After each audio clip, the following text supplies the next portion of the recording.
नमस्कार दोस्तों। आप सभी को राधे राधे और जय श्री राम। आपका हमारी इस नई वीडियो में स्वागत है। आज की इस वीडियो में हम सोमवार व्रत के पूजा विधि, व्रत के महत्व और व्रत की संपूर्ण कथा को सुनेंगे, इसलिए अंत तक इस वीडियो में बने रहे। आइए सोमवार व्रत कथा महात्म्य और सोमवार व्रत की पूजा विधि विस्तार से जानते हैं। सोमवार के दिन भगवान शिव और चंद्रमा की पूजा का विधान शास्त्रों में बताया है। सावन के महीने में सोमवार की पूजा और सोमवार व्रत की कथा का पाठ विशेष रूप से लाभकारी माना गया है। जो लोग सावन सोमवार का व्रत करते हैं, उनको सोमवार के दिन सोमवार व्रत कथा का पाठ करना या सुनना चाहिए। इससे महान पुण्य की प्राप्ति होती है। सोमवार का व्रत चंद्रदेव और भगवान भोलेनाथ की अर्चना हेतु किया जाता है। इस व्रत को श्रद्धापूर्वक करने से मानसिक क्लेशों से छुटकारा मिलता है एवं सभी मनोकामनाएं पूर्ण होती है। यदि श्रवण के महीने में सोमवार का व्रत धारण किया जाए तो यह अधिक फलदायक सिद्ध होता है। वैसे यह व्रत चैत्र, श्रावण और कार्तिक मास में किया जाता है। इस व्रत में सोमवार के दिन उपवास रखकर भगवान शंकर, मां पार्वती की पूजा अर्चना करनी चाहिए तथा दिन में एक बार भोजन करना चाहिए। सोमवार का व्रत रखने से स्त्रियों को पति पुत्र का सुख मिलता है। अब जानते हैं सोमवार व्रत पूजन विधि के बारे में। भगवान शंकर की पूजा का श्रेष्ठ समय प्रातःकाल माना जाता है। अतः सोमवार के दिन प्रातःकाल ब्रह्म मुहूर्त में उठकर नित्य कर्म से निवृत्त हो स्नान कर पूजन हेतु ध्यान कर भस्म धारण कर कुशा पर बैठे। पूर्व अथवा उत्तर दिशा की ओर मुख रखे। चौकी पर नया सफेद कपड़ा बिछाए। उस पर तांबे पर खुदा सोमवार यंत्र और भगवान शिव की प्रतिमा तथा शिवलिंग की स्थापना करें। बिल्वपत्र, पुष्प, अक्षत, जल एवं दक्षिणा इत्यादि सामग्रियां अपने निकट रखें। शिव पूजन विधान के पश्चात व्रत कथा पढ़नी चाहिए। व्रत कथा पूर्ण करने के उपरांत भगवान शिव को भोग लगाकर तुलसी के पौधे को अर्घ्य दे एवं दिन में एक समय ही भोजन करें। आइए अब सोमवार व्रत की संपूर्ण कथा को सुनते हैं। एक साहूकार बहुत अमीर था। उसके पास धन की कोई कमी नहीं थी। साहूकार के पास सभी सुख और ऐश्वर्य के साधन थे, किंतु उसको एक ही दुख था कि उसके कोई औलाद नहीं थी। दिन रात वह इसी चिंता में लगा रहता और वह पुत्र पाने के लिए हर सोमवार को भगवान चंद्रदेव व शिवजी की पूजा करता व व्रत रखता था। साहूकार की भोलेनाथ के प्रति ऐसी भक्ति देखकर एक बार मां पार्वती जी ने शिवजी से कहा, हे नाथ, ये साहूकार आपका अनन्य भक्त है और सदैव ही आपका व्रत और पूजा भक्तिभाव से किया करता है। आप कृपा करके इसकी मनोकामना को पूरी कर दें। पार्वती जी के ऐसे वचन सुनकर भोलेनाथ ने मां गौरी से कहा, हे पार्वती, यह संसार एक कर्म क्षेत्र है। यहां जो भी जैसा कार्य करता है उसे वैसा ही फल मिलता है। अर्थात जैसा कार्य मनुष्य करता है वैसा ही परिणाम भोगता है। किंतु माता पार्वती आग्रहपूर्वक बोली, हे महादेव, यह आपका अनन्य भक्त है। यदि इसको कोई भी दुख है तो आपको उसे अवश्य दूर करना चाहिए। यदि आप अपने भक्तों की मनोकामनाएं पूरी नहीं करेंगे तो क्यों कोई मनुष्य आपकी भक्ति सेवा व पूजा करेंगे। पार्वती जी के इस आग्रह को सुनकर शिवजी ने कहा, हे शिवे, इस साहूकार के कोई पुत्र नहीं है। इसी कारण यह दिन रात चिंतित व दुखी रहता है। इसके भाग्य में संतान न होने पर भी मैं इसे पुत्र प्राप्ति के लिए वरदान देता हूं, किंतु इसका पुत्र केवल 12 वर्ष तक ही जीवित रह सकता है। इसके बाद वह मर जाएगा। इससे अधिक मैं इस साहूकार के लिए कुछ नहीं कर सकता। यह सब बातें साहूकार सुन रहा था।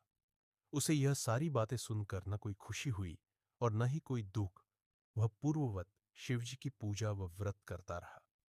कुछ समय पश्चात साहूकार की पत्नी गर्भवती हो गई और 10वें महीने में उसने एक बहुत ही सुंदर पुत्र को जन्म दिया। साहूकार के घर में बहुत खुशियां मनाई गई, किंतु साहूकारों अपने पुत्र की 12 वर्ष की उम्र जानकर कोई खुशी प्रकट नहीं की और इस संबंध में किसी को कोई भेद भी नहीं बताया। वह बालक धीरे धीरे बड़ा होने लगा। जब वह बालक 11 साल का हो गया तो बालक की माता ने साहूकार से उसके विवाह के लिए कहा, किंतु साहूकार ने कहा कि मैं इसे काशी जी पढ़ने भेजूंगा। साहूकार ने अपने साले को बुलाकर कहा कि तुम इस बालक को काशी पढ़ाने ले जाओ और इसे विधिवत शिक्षा ग्रहण कराओ।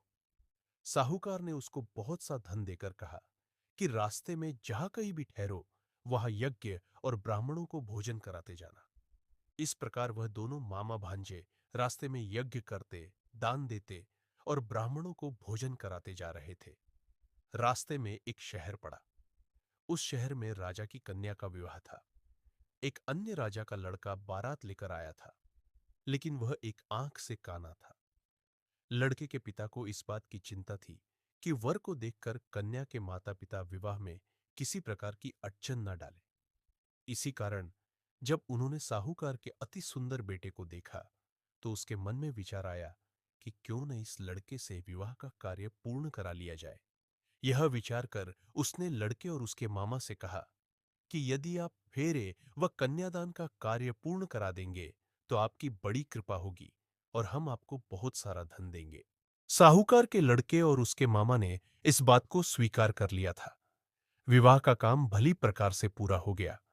जब वह लड़का जाने लगा, तो उसने चुपके से राजकुमारी की चुनरी पर लिख दिया कि तेरा विवाह मेरे साथ हुआ है, लेकिन जिसके साथ तुम्हें भेजा जाएगा वह एक आंख से काना है।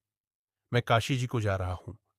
राजकुमारी ने जब इस प्रकार लिखा पाया, तो उसने काने राजकुमार के साथ जाने से इनकार कर दिया और कहा कि यह मेरा पति नहीं है।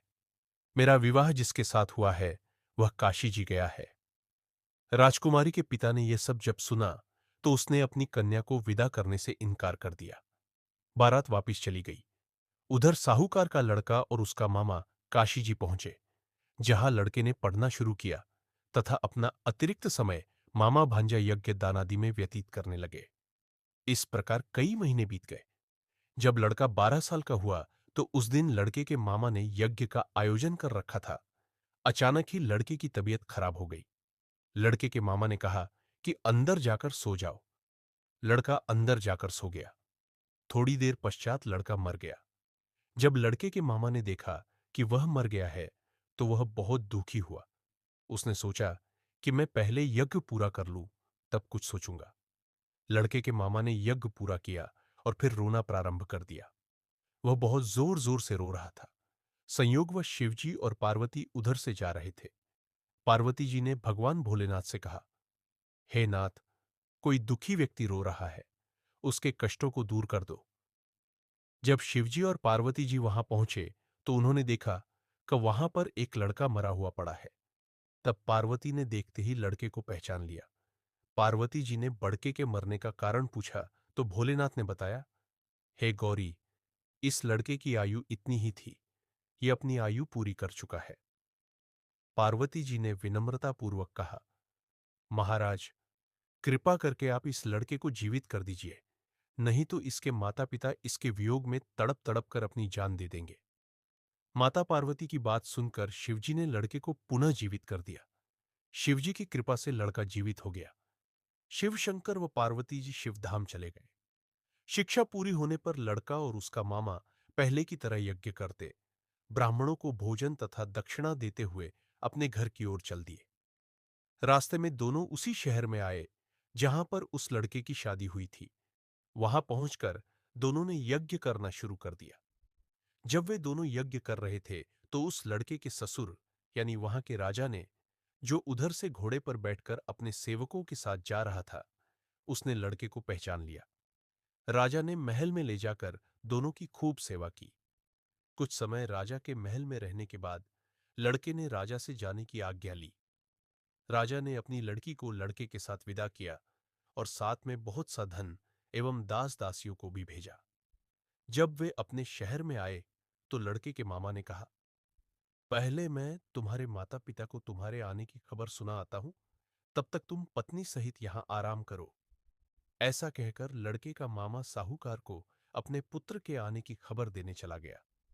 घर आकर उसने देखा कि उसके बहन और बहनोई छत पर बैठे हुए हैं और उन्होंने यह प्रण कर रखा है कि यदि उनका बेटा जीवित लौट आया, तो वह छत से नीचे उतर आएंगे, नहीं तो छत से कूदकर अपने प्राण त्याग देंगे।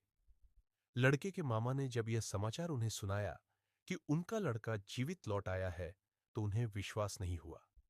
तब लड़के के मामा ने शपथ खाकर कहा कि आपका पुत्र अपनी स्त्री और बहुत से धन और दास दासियों सहित घर आया है। तब साहूकार और उसकी पत्नी छत से नीचे उतर आए तथा प्रसन्नता के साथ अपने बेटे और बहू का स्वागत किया। सभी प्रसन्नता के साथ रहने लगे।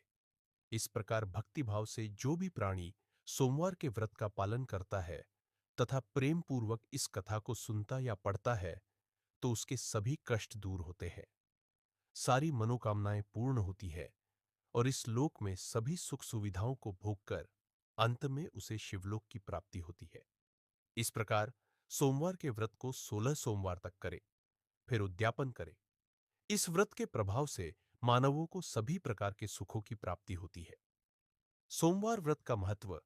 इस व्रत के बारे में कहा गया है कि ग्रहणादि में जप, ध्यान, हवन, उपासना, दान आदि सत्कार्य करने से जो फल मिलता है वही फल सोमवार के व्रत से मिलता है। श्रावण में केदारनाथ का ब्रह्म कमल से पूजन, दर्शन, अर्चन तथा केदार क्षेत्र में निवास का विशेष महत्व है। इससे भगवान शंकर की प्रसन्नता और शिव की कृपा प्राप्ति होती है। यही लाभ सोमवार के व्रत से भी मिलता है। ऐसी ही धार्मिक कथाओं के लिए हमारे चैनल से जरूर जुड़े और सब्सक्राइब करें। हम पूरा प्रयास करेंगे कि आपको शास्त्रों के सम्मत सभी धार्मिक कथाएं सुनाएं। बोलिए जय श्री मन नारायण। हर हर महादेव।